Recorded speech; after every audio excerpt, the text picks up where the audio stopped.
ശ്രീ ഗുരുഭ്യോ നമ. ജ്യോതിഷ തീർത്ഥം യൂട്യൂബ് ചാനലിലേക്ക് ജ്യോതിഷത്തിൽ വിശ്വാസവും താല്പര്യമുള്ള എവരെയും സ്വാഗതം ചെയ്യുന്നു.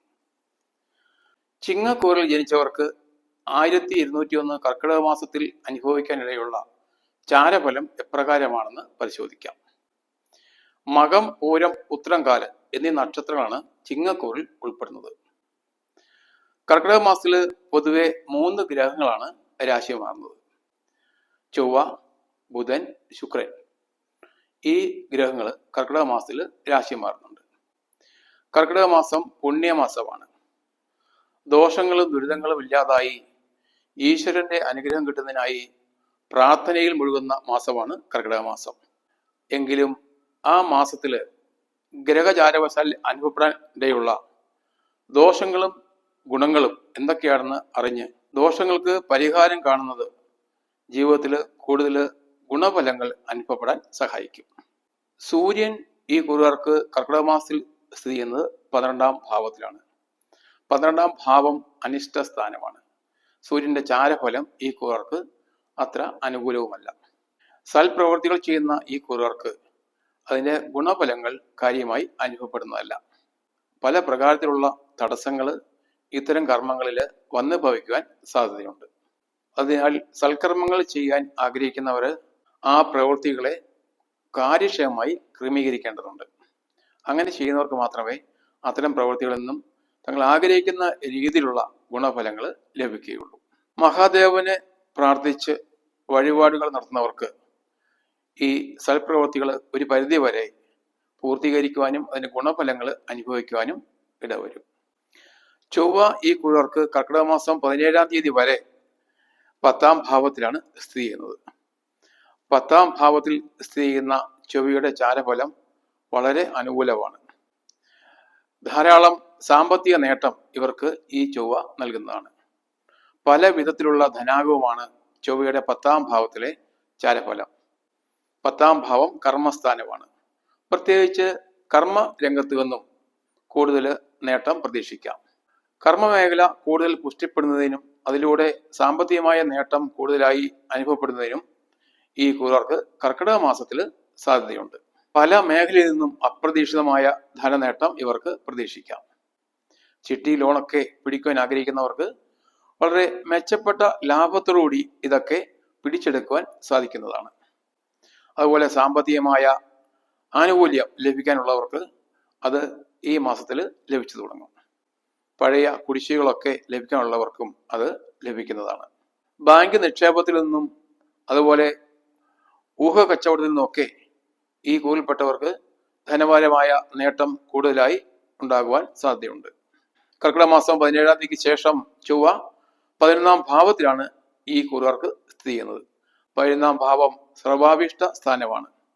അതുകൊണ്ട് തന്നെ കൂടുതൽ ധനപരമായ നേട്ടവും മറ്റ് ജീവിത സൗഭാഗ്യങ്ങളും 11ാം ഭാവത്തിലെ ചൊവ്വ ഇവർക്ക് നൽകുന്നു. വലിയ നേതൃ പദവി ഈ 11ാം ഭാവത്തിലെ ചൊവ്വ ഇവർക്ക് നേടിക്കൊടുക്കും.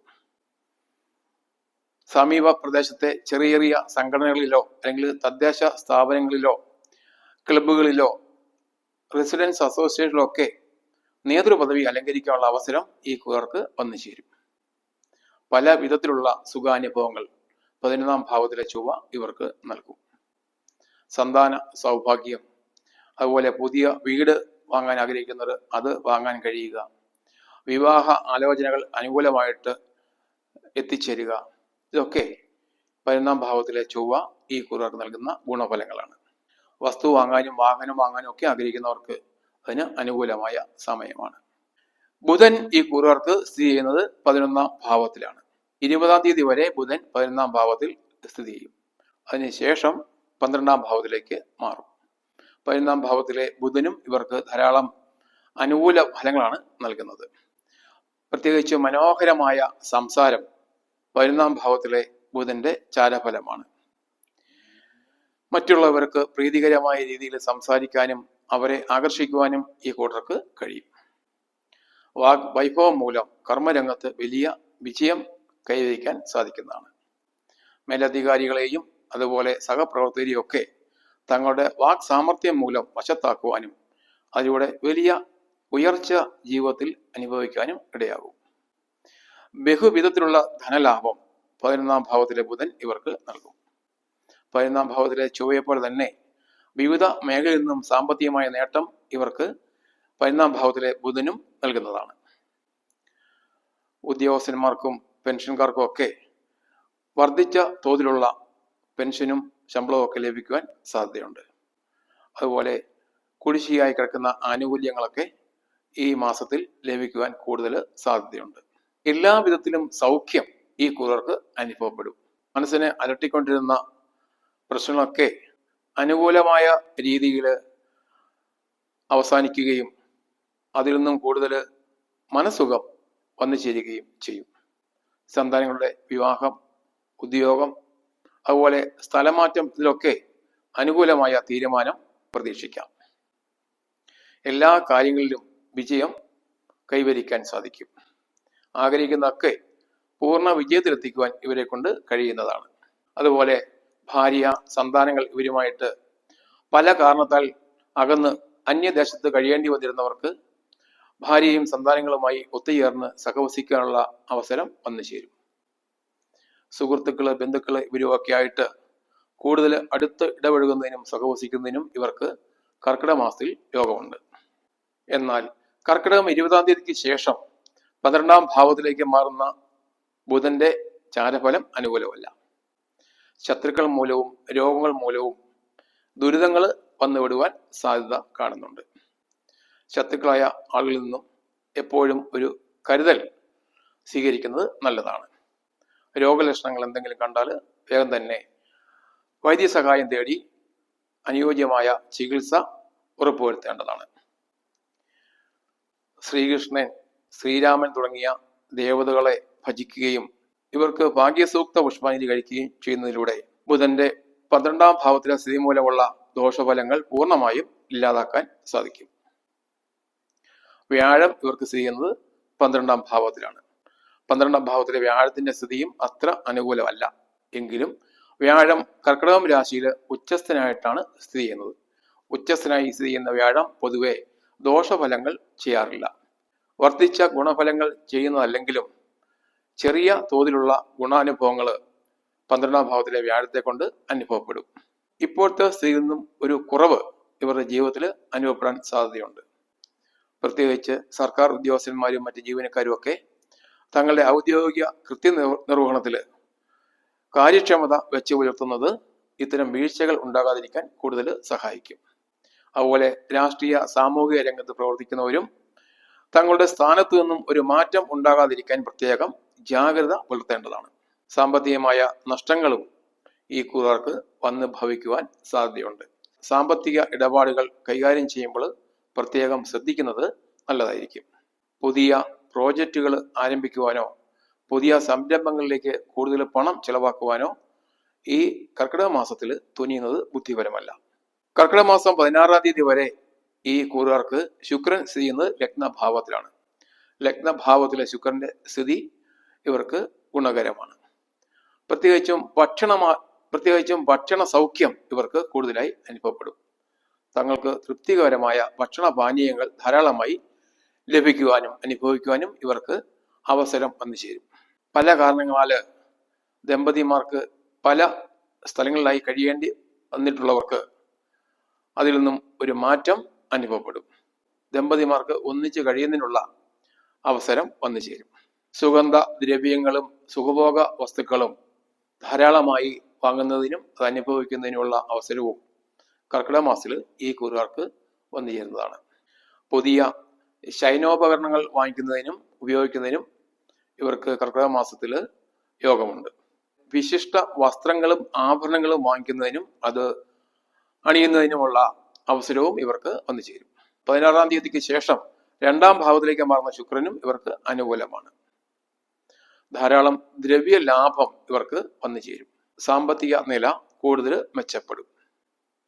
കച്ചവടക്കാർക്കും കൃഷിക്കാർക്കും വ്യാപാരികൾക്കും ഒക്കെ അനുകൂലമായ സമയമാണ്. അവരുടെ കർമ്മരംഗത്ത് നിന്നും കൂടുതൽ ലാഭം പ്രതീക്ഷിക്കാം. വീടും വ്യാപാര സ്ഥാപനങ്ങളും ഒക്കെ കൂടുതൽ അലങ്കരിക്കുവാനും മൂടി പിടിപ്പിക്കുവാനും ഇവരെ കൊണ്ട് സാധിക്കും. കുടുംബത്തിൽ സകലവിധ സുഖങ്ങളും അനുഭവപ്പെടും. ഉന്നത ഉദ്യോഗസ്ഥരിൽ നിന്നും അധികാരികളിൽ നിന്നും അനുകൂലമായ ഉത്തരവുകളൊക്കെ ലഭിക്കുവാൻ സാധ്യതയുണ്ട്. സമൂഹത്തിൽ മറ്റുള്ളവരുടെ സ്നേഹവും ബഹുമാനവും ഒക്കെ പിടിച്ചു പറ്റുന്നതിനുള്ള അവസരം ഉണ്ടാകും. എല്ലായ്പ്പോഴും സുഖാനുഭവങ്ങൾ മാത്രമാണ് രണ്ടാം ഭാവത്തിലെ ശുക്രൻ ഈ കൂറുകാർക്ക് നൽകുന്നത്. സാമ്പത്തികമായ നേട്ടവും ഇവർക്ക് അനുഭവപ്പെടും. ഈ കൂറുകാർക്ക് ശനി സ്ഥിതി ചെയ്യുന്നത് 8-ാം ഭാവത്തിലാണ്. അഷ്ടമത്തിലെ ശനി ഇവർക്ക് ഗുണകരമല്ല. എങ്കിലും ജൂലൈ 27 മുതൽ ശനി വക്രഗതി പ്രാപിക്കുകയാണ്. വക്രഗതിയിലെ ശനി കൂടുതൽ ബലവാനാകുന്നതോടുകൂടി ദോഷഫലങ്ങൾ കുറയുകയും താരതമ്യേന ഗുണഫലങ്ങൾ അനുഭവപ്പെടുകയും ചെയ്യും.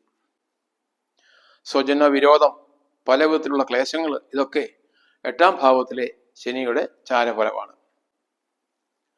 വിദേശവാസത്തിനും അതുപോലെ കേസ് വഴക്കുകളിലൊക്കെ ഉൾപ്പെടുവാനുമുള്ള സാധ്യതയും 8-ാം ഭാവത്തിലെ ശനി നൽകുന്നു. ഹനുമാൻ സ്വാമിക്ക് വെണ്ണ നിവേദ്യം നടത്തി പ്രാർത്ഥിക്കുന്നത് ശനിയുടെ 8-ാം ഭാവസ്ഥിതി മൂലമുള്ള ദോഷഫലങ്ങൾ പൂർണ്ണമായും ഇല്ലാതാക്കും. ഈ കൂറുകാർക്ക് രാഹു സ്ഥിതി ചെയ്യുന്നത് 7-ാം ഭാവത്തിലാണ്. 7-ാം ഭാവത്തിലെ രാഹുവിന്റെ ചാരഫലം അനുകൂലമല്ല. കുടുംബത്തിൽ കലഹങ്ങൾ ഉണ്ടാകുവാൻ സാധ്യതയുള്ളതിനാൽ വലിയ ജാഗ്രത അക്കാര്യത്തിൽ കൊടുക്കേണ്ടതാണ്. അന്യലിംഗത്തിൽപ്പെട്ടവരുമായി സംസർഗം ഉണ്ടാകുവാനും അതിന്റെ പേരിൽ കുടുംബ പ്രശ്നങ്ങൾ ഉണ്ടാകുവാനും ഒക്കെ സാധ്യത ഉള്ളതിനാൽ അത്തരം സന്ദർഭങ്ങൾ ഒഴിവാക്കുവാൻ പ്രത്യേകം ശ്രദ്ധിക്കണം.